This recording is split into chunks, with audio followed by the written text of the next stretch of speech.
The doors to the Galactic Council chamber opened with a soft hiss. Daejung stepped through first, followed closely by Hyejin. Both humans wore simple white uniforms with the Earth symbol on their shoulders. Their boots clicked softly against the strange metal floor that seemed to shift colors with each step. Daejung had studied for this moment his entire life. He was a xenobiologist, someone who studied alien life forms. At 32 years old, he never imagined he would actually meet aliens. But here he was, representing all of humanity at the greatest gathering in the galaxy. Hyejin walked beside him with calm confidence. As Earth's chief medical officer, she had reviewed every piece of information about alien biology they had received. At 29, she was one of the youngest people ever chosen for a first contact mission. Her dark hair was tied back in a simple knot, and her eyes scanned the chamber with professional interest. The chamber itself was enormous. It stretched upward so high that Daejung could barely see the ceiling. Different sections glowed with different colors. Some areas looked frozen with ice crystals floating in the air. Other sections shimmered with heat waves that made the air dance. The middle area where they stood felt comfortable. Room temperature, just like home. Around them, aliens began to appear. Daejung's breath caught in his throat. He had seen pictures and videos, but nothing prepared him for the reality. A being made entirely of crystal floated past them. Light bent and reflected through its body, creating rainbow patterns on the walls. Another creature that looked like a giant insect clicked and chirped, its dozens of legs tapping in rhythm. A blob of what seemed like living water rolled across the floor, changing shape as it moved. But what shocked Daejung most were the suits. Every single alien wore some kind of protective gear. The crystal being was surrounded by a shimmering bubble of energy. The insect creature wore thick metal plates connected by flexible joints. The water being moved inside a transparent sphere. Others wore full environmental suits that covered their entire bodies. Some suits hummed with power. Others beeped and flashed with lights. A few aliens seemed to be inside small spaceships that floated alongside them. The air filled with the sounds of machinery, cooling systems, and energy shields. Hyejin, Daejung whispered. "Why are they all wearing so much protection?" "We're inside a space station." Hyejin looked around, her expression puzzled. "I don't know. The environmental data said this chamber was safe for carbon-based life forms." A tall, thin alien approached them. Its body was covered in what looked like overlapping metal scales, each one glowing faintly blue. A clear helmet surrounded its head, and tubes ran from the helmet to a backpack that pulsed with light. The alien's voice came through a speaker, translated into English. "Greetings, humans. I am Velthar of the Luminos Collective. We welcome you to the Galactic Council." Daejung bowed slightly the way they had practiced. "Thank you, Velthar. We are honored to be here. I am Daejung, and this is Hyejin." Velthar's head tilted to one side. "I must ask, humans, where's your environmental protection? Your suits, your shields? The orientation document said you would arrive properly equipped." Daejung looked down at his simple uniform, then back at Velthar. "This is our uniform. We don't need anything else. The station environment is comfortable for us." A moment of silence followed. Then Velthar made a sound that the translator couldn't process. Other aliens nearby stopped moving. Some turned to look at the humans. Daejung felt dozens of eyes, sensors, and unknown organs focusing on them. Another alien approached, this one resembling a massive beetle with purple armor. It spoke in a series of clicks that the translator rendered as words. "You wear no protection?" "None at all. But the temperature in this chamber varies by almost 50 degrees across different zones. The radiation levels would be fatal to unshielded organic matter." Hyejin stepped forward, her voice calm and professional. "We humans evolved on a planet with variable temperatures and high radiation. Our bodies have natural protection systems." Natural protection? The beetle alien, introduced as Threx, sounded confused. "You mean biological shields? Energy generation? Crystalline armor plating?" "No," Hyejin said simply. "Skin." The word seemed to echo in the chamber. More aliens gathered around them now. The crystalline being Velthar floated closer. Its light pulsed in patterns that might have been emotion. "Skin?" Velthar repeated. "You mean an external tissue layer?" "That is all?" Daejung nodded. "Yes, it's a multi-layered organ that covers our entire body. It protects us from temperature changes, radiation, physical damage, and biological threats." Threx's antennae twitched rapidly. "Impossible. No simple tissue could provide such protection. You must be using some hidden technology. Nanobots, perhaps. Invisible force fields? No technology, Daejung insisted. He held up his hand, showing his palm. Just skin. Layers of cells that regenerate constantly. They keep harmful things out and keep necessary things in. A murmur spread through the alien assembly. Daejung heard the translation devices struggling to keep up with the multiple conversations happening at once. Words like primitive, advanced, dangerous, and fascinating filtered through the noise. Velthar's lights pulsed faster. This is unprecedented. Most species in the Council evolved on stable worlds with gentle environments. We needed technology to survive before we could develop space travel. But you're saying humans have biological armor? We don't think of it as armor, Hyejin explained. It's just part of being human. Everyone has it from birth. An alarm suddenly rang out.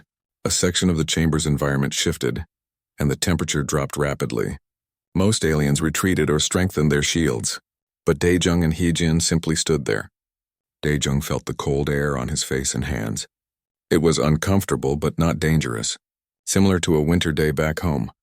The temperature returned to normal after a few seconds. It had been a test. Threx clicked in what sounded like amazement. They didn't even flinch, no damage. No system failures. Velthar floated in a slow circle around the humans. Tell me, Daejung of Earth, what kind of world creates beings with such natural defenses? Daejung thought about home, about blazing summers and freezing winters, about solar radiation and ultraviolet light, about bacteria and viruses constantly trying to invade the body, about sharp rocks and thorns and all the thousand small dangers of everyday life. A world that demanded we adapt, he said quietly. Or die. The chamber fell silent. In that moment, Daejung realized something important. To these aliens, Earth wasn't just another planet. It was something they feared. Something they couldn't survive without massive protection.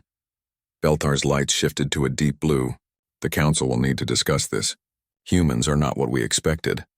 As more aliens gathered to stare at them, Daejung reached over and took Hyejin's hand. Her skin was warm against his. Such a simple thing, he thought, just skin. But to everyone else in this chamber, it might as well be magic.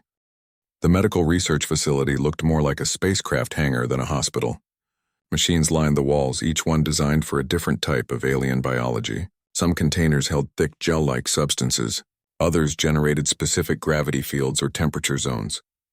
The ceiling was covered in sensors that blinked and hummed constantly. Hyejin stood in the center of the room, surrounded by dozens of alien doctors and scientists.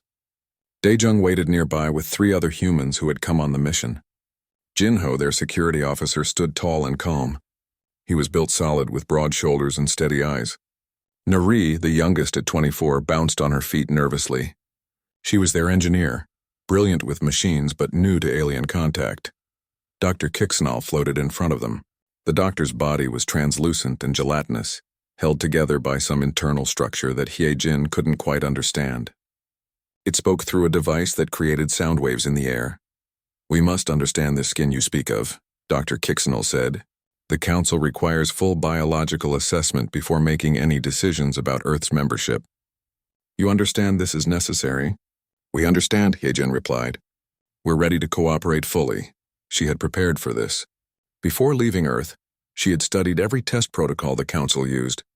Most were designed for aliens who needed constant environmental support. The tests would seem extreme to the aliens, but Hyejin knew they would be manageable for humans. I will explain our protective system first, Hyejin began. She pulled up a holographic display showing layers of human skin. The human integumentary system consists of 3 main layers. The epidermis, the outer layer, is made of dead cells that form a protective barrier. The dermis beneath contains blood vessels, nerve endings, and glands. The hypodermis connects the skin to underlying tissues. Velthar, who had insisted on attending, pulsed with interest. Dead cells. You armor yourselves with dead tissue? The outer layer, yes, Hyejin confirmed. It's constantly replacing itself. We shed millions of dead skin cells every day and grow new ones. Threx clicked rapidly. Self-repairing armor? How long does this regeneration take? The epidermis completely replaces itself every 28 to 30 days, Hyejin said. Faster if damaged. A ripple of shock went through the assembled aliens. Dr. Kixnall's body quivered. That is remarkably fast. Our regeneration cycles take months, even years. Jinho stepped forward. I volunteer for the physical demonstrations. Heejin nodded. She had expected this. Jinho was their strongest team member, and he understood the importance of this moment. Dr. Kixanal directed them to a testing chamber. It was a clear box large enough to hold a human comfortably. Sensors covered every surface. We will begin with temperature tolerance, the doctor announced. Standard protocol. Jinho entered the chamber wearing only shorts and a light shirt. The door sealed behind him. Numbers appeared on displays around the room. The temperature dropped. 20 degrees Celsius, 10 degrees 0. The aliens watched their monitors with concern. Some moved their environmental suits to standby mode, ready to intervene. Jinho stood calmly in the chamber. He crossed his arms against the cold but showed no signs of distress. His skin developed small bumps, what humans called goosebumps. The aliens found this fascinating. He's generating heat internally, Nari explained, reading the sensors. His body is burning calories to maintain core temperature. His blood vessels are constricting to preserve warmth in vital organs. Minus 10 degrees, minus 20. Jinho started moving in place, doing small exercises. His breath came out in visible clouds. This is the limit of standard cold exposure, Heejin said. Any colder would require proper cold weather gear for extended periods. The temperature rose back to normal. Jinho's skin gradually returned to its regular color. The aliens were silent, watching the data. Then the heat test began. The temperature climbed. 30 degrees, 40, 50 degrees Celsius. Jinho's skin became flushed and red. Sweat began to form on his forehead and arms. Another defense mechanism, Heejin explained. Sweat glands release water onto the skin surface. When it evaporates, it cools the body. He's leaking, one alien observed with alarm. It's controlled, Nari assured them. His body is regulating its temperature through evaporative cooling. Very efficient in dry heat, the test continued. Impact resistance came next. Controlled pressure applied to different parts of Jinho's body. The skin compressed, absorbed the force, and bounced back. Small impacts that would shatter crystalline species or puncture soft-bodied aliens barely left marks on Jinho's skin. One test involved a small, controlled scratch. A tiny robotic arm created a minor cut on Jinho's forearm. It was shallow, just breaking the top layers of skin. A small amount of blood appeared. The aliens recoiled. Several of them activated additional protective shields. That's blood, Hyojin said calmly. It's supposed to come out when the skin is breached. Watch what happens next. The blood began to thicken and clot. Within minutes, a scab formed over the wound. The bleeding stopped completely. The skin has multiple defensive layers, Heejin continued.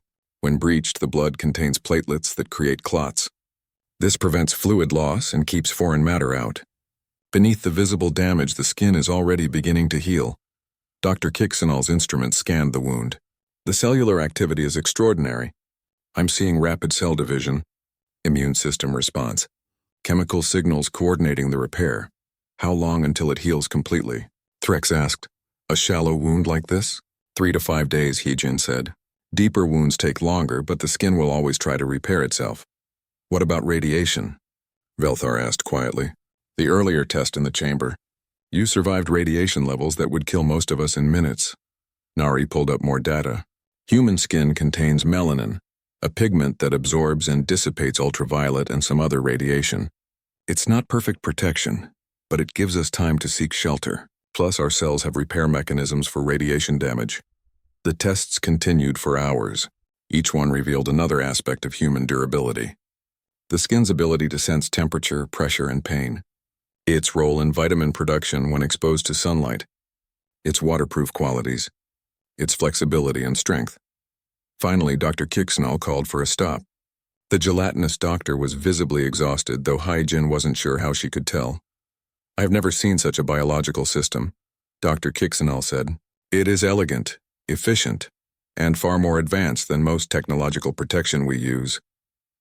Jinho emerged from the testing chamber, slightly tired but unharmed. He rolled his shoulders and stretched. How do you feel? Heijin asked. Fine, Jinho replied. A bit cold earlier, a bit hot later. Nothing serious. Velthar's lights pulsed in a pattern that seemed like disbelief. He describes potentially lethal exposure as nothing serious. Threx approached the humans carefully. We need to inform the council immediately. This changes everything we thought we knew about Earth and its inhabitants. Why is this such a shock? Nari asked. Doesn't every species have some form of protection? Dr. Kixenel's body rippled. Most species evolved on worlds with stable climates and few environmental dangers. We developed intelligence before we needed physical protection. Technology replaced the need for biological defenses. But Earth, Belthar began. Earth required us to be tough from the beginning, Hyjin finished. Our planet has extreme weather, dangerous radiation from our sun, countless microorganisms trying to invade our bodies, and physical hazards everywhere. Skin wasn't a luxury, it was necessary for survival. The aliens exchanged looks, or what passed for looks, among beings so different from each other. The Council will need to see this data, Threk said. All of it. This is going to cause considerable debate. As they prepared to leave the medical facility, Daejung moved beside Hyjin. They're afraid of us, he whispered. Yes, Hyjin agreed. They see us as either very primitive or very dangerous. Maybe both. Which are we? Hyjin looked at Jinho, who was laughing with Nari about something. Just humans being humans, unaware of how extraordinary they appeared to others. Maybe we're just survivors, she said. The emergency session began within hours of the medical report being filed. Daejung stood in the designated human area of the council chamber, surrounded by his team. The massive room buzzed with activity as hundreds of aliens took their positions. Taemin, their cultural ambassador, stood at the front of their group. He was older than the others, with gray in his hair and deep lines around his eyes. He had trained for decades in diplomacy and negotiation. Now all that training would be put to the test. Chancellor Ixloth appeared at the center of the chamber.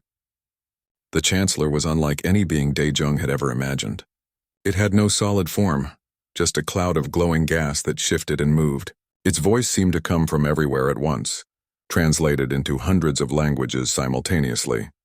This session is called to order, the Chancellor announced. We gather to discuss the application of Earth and its human inhabitants for membership in the Galactic Council. Recent medical assessments have raised concerns that require immediate attention. A large screen appeared in the air above them, showing data from the tests. Images of Jinho in the testing chamber, graphs of temperature tolerance, videos of the skin healing itself. A massive alien rose from the military section. Its body was covered in thick, segmented armor that looked like it could stop weapons fire. Spikes protruded from its shoulders and back. This was Commander Ralkesh of the Hardshell Dominion. Chancellor, fellow council members, Ralkesh began, his voice deep and rumbling. I must voice strong opposition to Earth's membership. The evidence is clear. Humans are a warrior species with biological weapons-grade defenses. Murmurs of agreement rippled through the chamber. Warrior species? Taemin called out. We are explorers, scientists, artists. We come in peace. Ralkesh turned his massive head toward the humans. Your intentions may be peaceful now, but your biology tells a different story. No species develops such extreme physical protection without constant warfare or predation. Your skin alone is more effective than armor used by many military forces. More aliens spoke up. A small furry creature with 6 eyes stood on its platform. My people evolved on a gentle world with mild weather and abundant food. We developed technology because we had time to think and create. Humans developed armor just to survive each day. What does that say about their nature? Daejung felt frustration rising in his chest. They were judging humanity based on fear and misunderstanding. Velthar's lights pulsed as it floated forward. I wish to speak in defense of the humans. This surprised everyone, including Daejung. Velthar was an alien after all. Why would it defend them? I have studied the human data carefully, Velthar continued. Yes, their physical defenses are remarkable, but consider why they needed such defenses.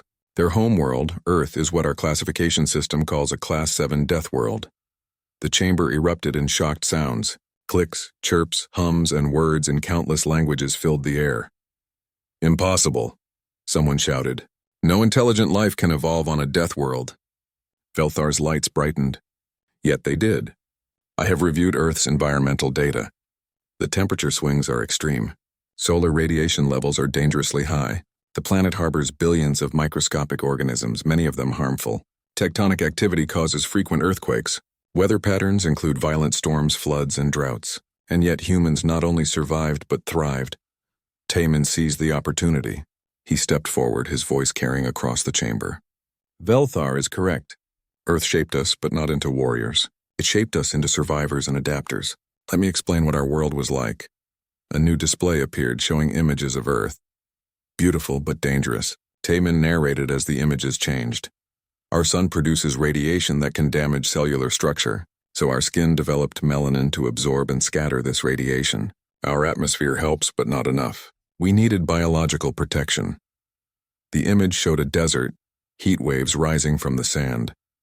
Temperatures on Earth can vary from -40 to +50 degrees Celsius in habitable zones. Our skin had to handle both extremes. It learned to retain heat in cold and release it in warmth. Next came images of bacteria under a microscope. Countless microorganisms exist on Earth. Many are harmless or helpful.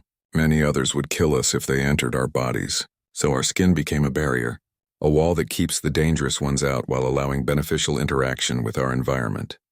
Images of humans rock climbing, hiking, working with their hands. Our world has thorns, sharp rocks, rough surfaces. Our skin needed to be tough enough to resist damage but flexible enough to allow movement. Taemin paused, letting the information sink in. We did not choose to be this way, he continued softly. Earth gave us two options, adapt or die. Our ancestors adapted. They developed skin that could protect them. This wasn't military technology. It was survival. Every human child is born with this protection because every human child needs it to live. Commander Ralkesh's armor plates shifted. But such a harsh world would create aggressive beings, competitors, conquerors. It created cooperation, Heejin spoke up. Humans survive best when we work together. Our harsh environment forced us to form communities, to care for each other, to share resources. Yes, we can be aggressive when threatened, but our default is cooperation. Dr. Kixenall floated forward from the medical section. I can confirm this from the biological data. Humans have complex social bonding mechanisms, oxytocin production, mirror neurons, emotional empathy. They are designed to connect with others, not conquer them. Threx clicked thoughtfully. If Earth is truly a death world, what does this mean for the galaxy? Are there other worlds like it? Taemin nodded slowly. We have identified over 40,000 planets in Council space that are classified as too dangerous for settlement. Extreme temperatures, high radiation, volatile weather. Planets that could hold valuable resources but remain untouched because they're too hostile. And you're suggesting humans could survive on these worlds? Asked a small floating alien. Many of them, yes, Taemin confirmed. We would still need technology for the most extreme environments. But worlds that you consider lethal might be merely uncomfortable for us. The chamber fell into thoughtful silence. Daejung could see calculations happening behind countless alien eyes. Resources, territory, opportunity. This is too much to decide quickly, Chancellor Ixaloth said finally. We need time to consider all implications.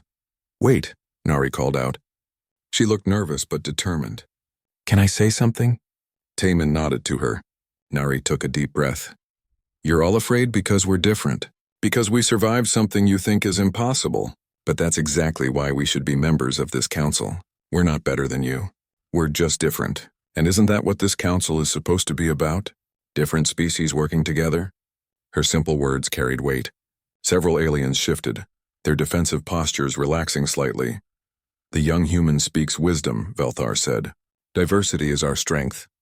Commander Ralkesh's spikes retracted slightly. I still have concerns, but perhaps they deserve a chance to prove themselves. Then let us vote, the Chancellor declared. All in favor of continuing Earth's application process, make your mark. Lights appeared throughout the chamber. Green for yes, red for no, yellow for undecided. The results appeared. 47% green, 38% red, 15% yellow. The motion passes, Chancellor Ixloth announced. Earth's application will continue. However, there will be a probationary period. Humans will be watched closely. Taemin bowed. We understand. Thank you for this opportunity. As the session ended, aliens filed out of the chamber. Some gave the humans wide berth. Others approached with curious questions. A few seemed friendly. Daejung felt exhausted. They had won barely, but the battle for acceptance was far from over. What happens now? Nari asked. Now we prove them wrong about us, Taemin said. We show them that survivors make the best neighbors. Daejung looked at his team. Humans? Standing in their simple clothes, surrounded by aliens in complex protective gear. They looked so ordinary, so fragile, but they weren't fragile at all. They were exactly what Earth had made them, survivors. Young He had come to Station Omega-7 to trade. She was a merchant, specializing in earth goods that aliens found fascinating. Simple things like wooden crafts, natural fabrics, and preserved foods. Items that most aliens couldn't create because they needed sterile environments and controlled conditions. She was examining a stall selling alien crystals when the alarm began. A harsh wailing sound that made her cover her ears. Red lights flashed throughout the commercial district.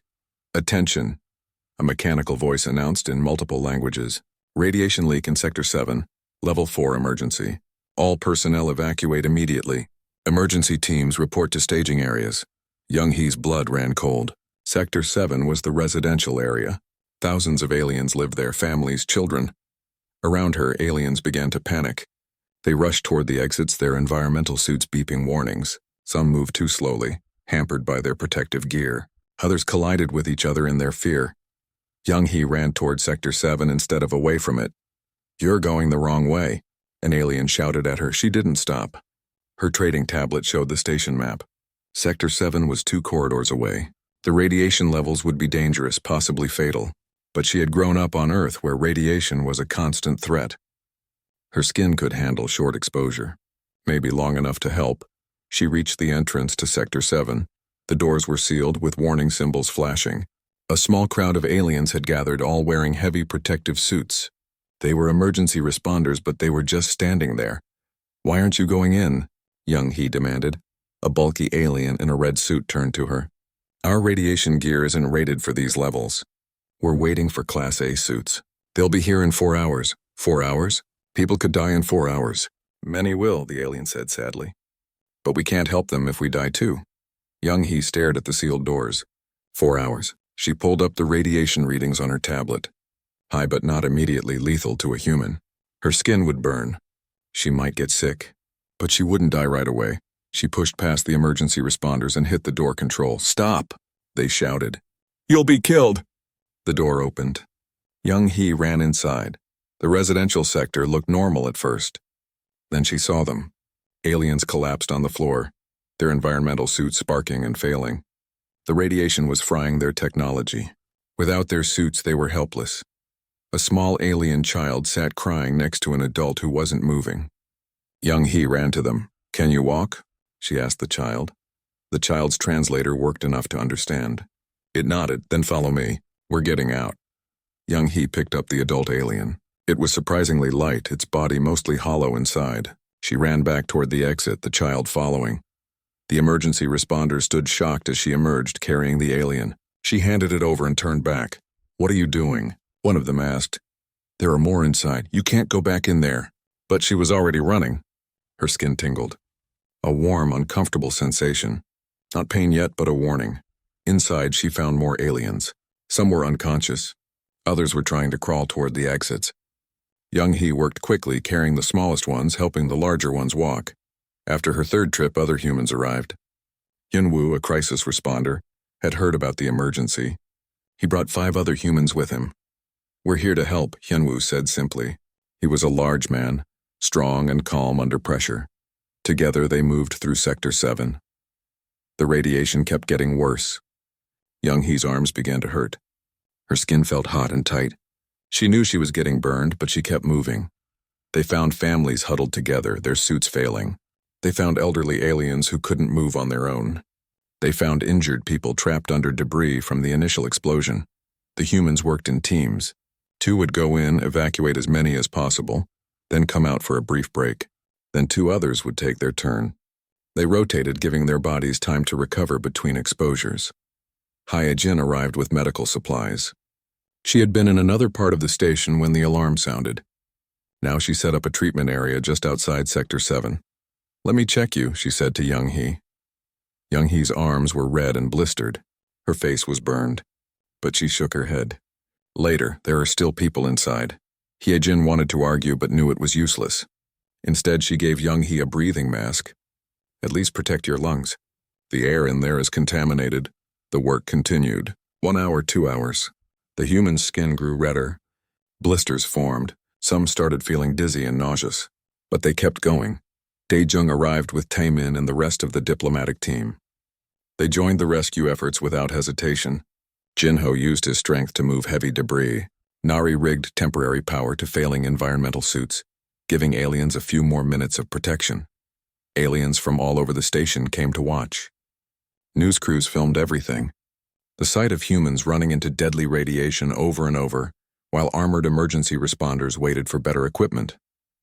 After 3 hours, the last conscious aliens were evacuated. Hyunwoo went back one final time to check for anyone they might have missed. He found an elderly alien in a back corridor too weak to call for help. When he emerged carrying the old being, the watching crowd erupted in sounds that might have been cheering. Hyunwoo collapsed as soon as he handed off the alien. His skin was severely burned and he was barely conscious. Hyejin went to work immediately. She treated the humans with whatever supplies she had. Cool water for the burns, medication for radiation sickness, but mostly they just needed rest. The Class A suits finally arrived. The emergency team entered Sector 7 and secured the radiation source. The leak was stopped. The sector would need months of decontamination, but the crisis was over. In the medical ward, Young Hee lay on a bed with her arms wrapped in healing gel. Her skin was already beginning to repair itself. In a few days, the burns would fade to pink marks. In a few weeks, they would disappear completely. Velthar floated into the room, its lights dim with emotion. "Why did you do this? You knew the radiation would harm you." Young Hee looked at the crystalline being. "Because waiting 4 hours meant people would die. We couldn't let that happen. But you barely know us. We're aliens to you." "Doesn't matter," Young Hee said. "You needed help. We could help. It's that simple." Belthar's lights pulsed in a pattern that might have been admiration. "You saved 1,847 lives today. The emergency teams have completed their count. Without human intervention, the death toll would have been catastrophic." Hyunwoo spoke from the next bed, his voice weak. "How many did we lose?" 33 aliens died before you arrived," Velthar said quietly. "But no more after you began your rescue operations. Not a single additional death." A small, furry alien appeared in the doorway. It was the child Young Hee had saved first. Its parent stood behind it, alive thanks to the medical treatment. The child approached Young Hee's bed shyly. It held out something small and glowing, a thank you gift from its world. Young Hee took it gently. "You're welcome, little one." More aliens began arriving. Families of those who had been saved. They brought flowers, crystals, data chips with personal messages. The medical ward filled with grateful visitors. Daejung watched from his own bed. His burns were healing. His body was already fighting off the radiation damage. In a week he would be fine. They all would be. "They see us differently now," Nari observed. Her youthful face was sunburned and tired, but she smiled. "We proved we're not warriors," Taemin agreed. "We're protectors." Commander Ralkesh appeared in the doorway. The massive military alien looked at the injured humans for a long moment. "I was wrong about your species," he said finally. "Warrior races fight for conquest. You fight to save others. There is a difference. An important one." He saluted, a gesture of respect in his culture, and left. Young Hee closed her eyes, exhausted. Her skin hurt, but it was already healing. Already protecting her. Already preparing to face the next challenge. That's what skin did. That's what humans did. They endured. They survived. And when others needed help, they stepped forward no matter the cost. The medical ward gradually emptied as the humans recovered. Daejung's radiation burns faded from angry red to light pink in just 3 days. The alien doctors checked him every few hours, amazed at how quickly his body repaired the damage. Dr. Kixnall appeared on the 4th day, its gelatinous body pulsing with excitement. "Your recovery rate is remarkable. Most species would need months to heal from such exposure. Some would never fully recover." Daejung flexed his arms, feeling only slight tenderness. "Our bodies are good at fixing themselves. We had to be, growing up on Earth." News of the rescue had spread across the entire galaxy. Video footage showed humans running into deadly radiation, while emergency teams waited for proper equipment. The images were powerful. Aliens saw courage, not aggression. They saw sacrifice, not conquest. Chancellor Ixaloth called for another council session. This time the atmosphere was different.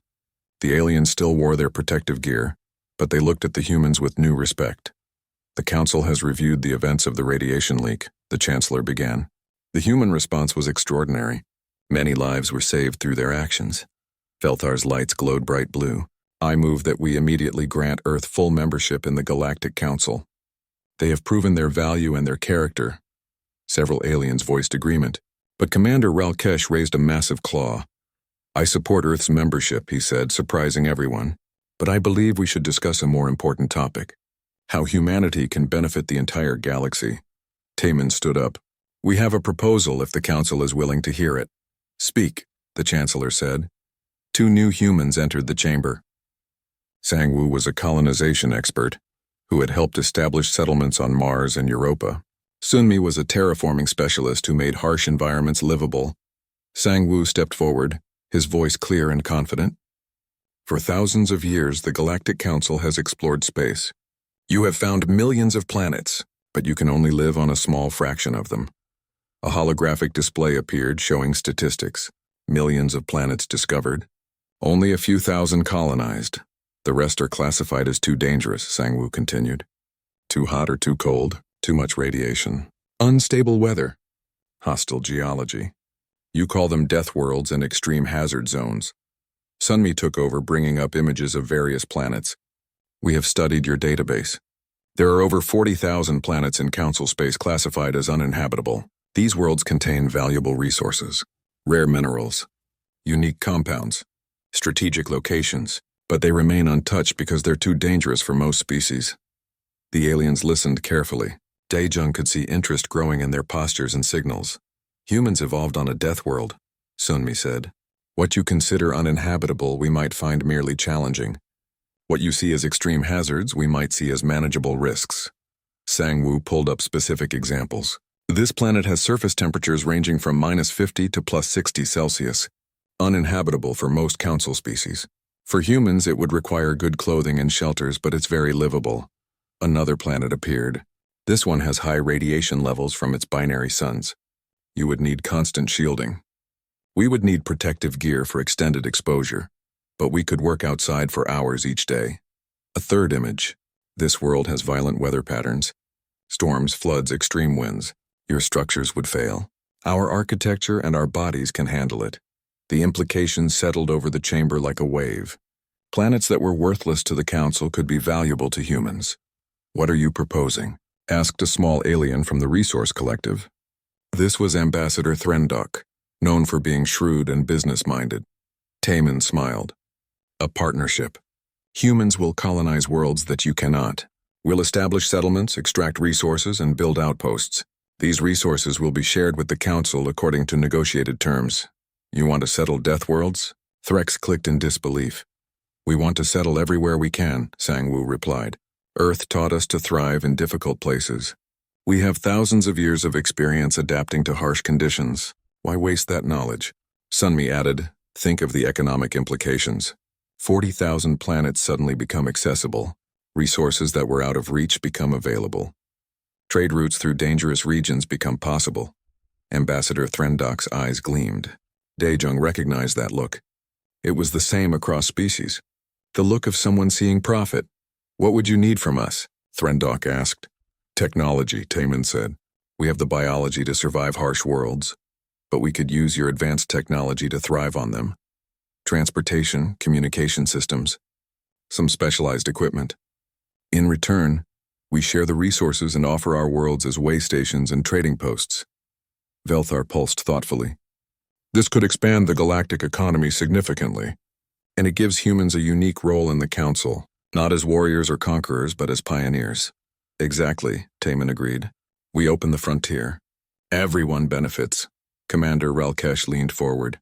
From a military perspective, having human outposts on harsh worlds makes strategic sense. Early warning stations, emergency shelters, defensive positions if needed, Dr. Kixenel added, and human medical knowledge about surviving extreme environments could help us develop better protection for all species. The Chancellor's gaseous form swirled with energy. This is a bold proposal. It would require extensive planning and oversight. We suggest a trial program, Sangwoo said. Give us 5 planets. Let us prove we can do this. If we succeed, we expand the program. And if you fail? Someone asked. Then we learn from our mistakes and try again, Sunmi said simply. That's what humans do. We fail, we adapt, we overcome. Nari spoke up from the human section. My grandparents helped settle Mars. It was considered impossible. Too cold, no atmosphere, deadly radiation. Now it has 3 million people living there. We know how to make harsh places home. The council began to debate. Voices rose in dozens of languages. Some aliens were excited about the economic possibilities. Others worried about the risks. A few questioned whether humans could really survive on such dangerous worlds. After 2 hours of discussion, Chancellor Ixaloth called for order. "We will vote on 2 matters," the Chancellor announced. First, Earth's full membership in the Galactic Council. Second, approval of a trial colonization program with 5 Death World planets. The voting lights appeared. Green for yes. Red for no for membership, 83% green. The chamber filled with sounds of approval. For the colonization program, 71% green. Both measures pass, the Chancellor declared. Earth is now a full member of the Galactic Council. The trial colonization program is approved. The humans embraced each other. Daejung felt tears in his eyes. They had done it. Humanity was part of something bigger now. Belthar floated over to them. "Congratulations. You have earned this." "Thank you," Taemin said, "for believing in us when others didn't." "You proved yourselves," Belthar replied. "Not with weapons or threats, but with courage and cooperation. That is the true measure of a civilized species." Aliens approached from all directions. Some wanted to shake hands, a human custom they had learned. Others offered gifts or greetings in their own ways. The fear and suspicion from earlier sessions had transformed into curiosity and friendship. Ambassador Threndok approached with a data pad. "I have already identified 12 worlds that would be perfect for your trial program." "When can you begin?" Sang-Woo laughed. "Give us a month to prepare. We'll need to select colonists and gather supplies." "I have investors ready to fund your ventures," Threndok said eagerly. "The profit potential is enormous." As the session ended, Daejung looked at his fellow humans. Young Hee was there, her arm still showing faint marks from the radiation burns. Hyunwoo stood tall despite his recent injuries. "Jinho, Nari, Heijin, Taemin, Sang-Woo, Sunmi?" Just humans. Just people. But to the galaxy they were something new. Pioneers who could go where others couldn't. Survivors who turned harsh worlds into homes. "What are you thinking?" Hyejin asked him. Daejung touched his arm where the radiation burns had been. His skin had healed completely, no scars. Just healthy, protective skin doing what it did best. "I'm thinking our ancestors would be proud," he said. "They survived Earth so that we could thrive among the stars." "And it all started with a simple question," Nari said with a smile. "You have natural protection?" Heejin quoted. "We mean skin." Daejung finished. They laughed together. Such a simple thing. Such an ordinary part of being human, but it had changed everything.